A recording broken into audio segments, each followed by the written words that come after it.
Good morning, Alan, and welcome to TARDIS Spider, everyone else. I'm Terry. Today we look at Robert Holmes and the Sunmakers. Robert Holmes is one of the most important names in the history of Doctor Who. So we'll take a little look at the Sunmakers and a little bit about Robert Holmes. And if you enjoy this video, please like and subscribe. We did reach our goal of over 500 subscribers. Thank you very much, everyone. What if someone wrote or was a major contributor in over 15 stories in an 18-year period, most of them considered classics? These stories introduced a new Doctor, along with a new era in Spearhead from Space. 4 companions, very different from each other, yet all strong and intelligent. 3 of the core villains in the series. His stories visited Gallifrey twice, the Doctor's homeworld.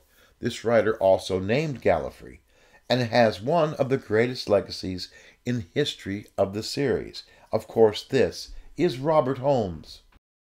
The personal is political. That declaration lies at the heart of many of Robert Holmes' stories for Doctor Who. Let's turn to the opening scene for the Sunmakers, a scene in which Cordo is put into debt slavery after his father's death and the related fees and taxes, then accumulates in what may be the most emotionally charged moment Holmes will write.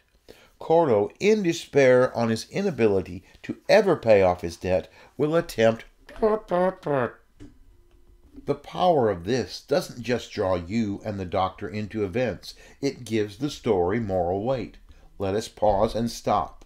Stop a moment and look how Pluto works in the Sunmakers.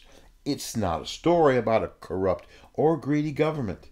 No, it's a story about how a private company that runs this city/world and is making a profit on everything and everyone. And while they are called taxes, it's really the greed of a company, a nameless organization run by nameless people far, far away. The real moral hook of this story is the population, not the people of Megropolis, are forced to work themselves to death. They are nothing more than disposable labor with no value beyond their production. It's not a story about unfair taxes. It's a story about a world where no amount of work will satisfy the greed of the company.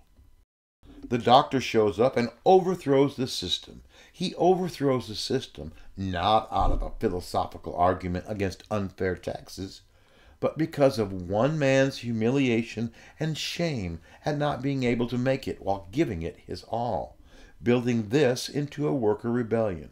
The story will end with the Gatherer, who drove Cordo to attempt being thrown off the roof by an angry mob, an unrepentant scream of rage at oppression. Yet this is just one story of many where Robert Holmes shines.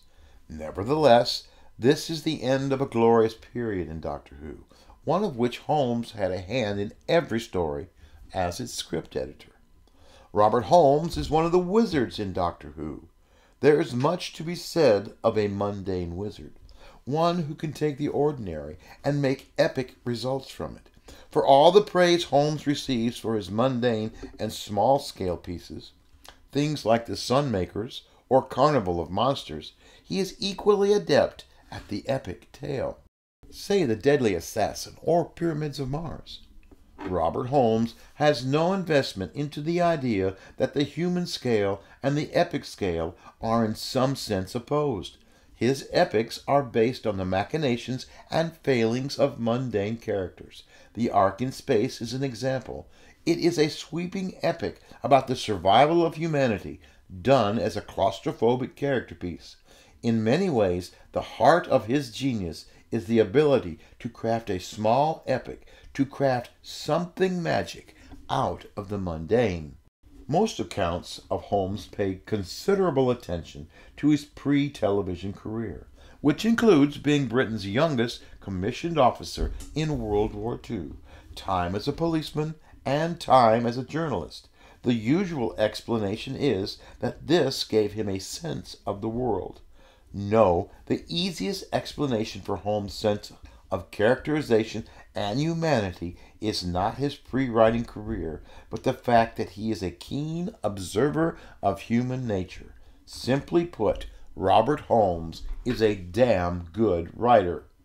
So watch The Sunmakers or any of the stories written by Robert Holmes for Doctor Who or Blake Seven. He is a regular contributor to BBC television from the mid-60s to the mid-80s. So watch anything written by Robert Holmes. Enjoy your journey through time and space. And please never, ever forget, a child cannot have a favorite book if they do not have one. Give a child a book today. Good night.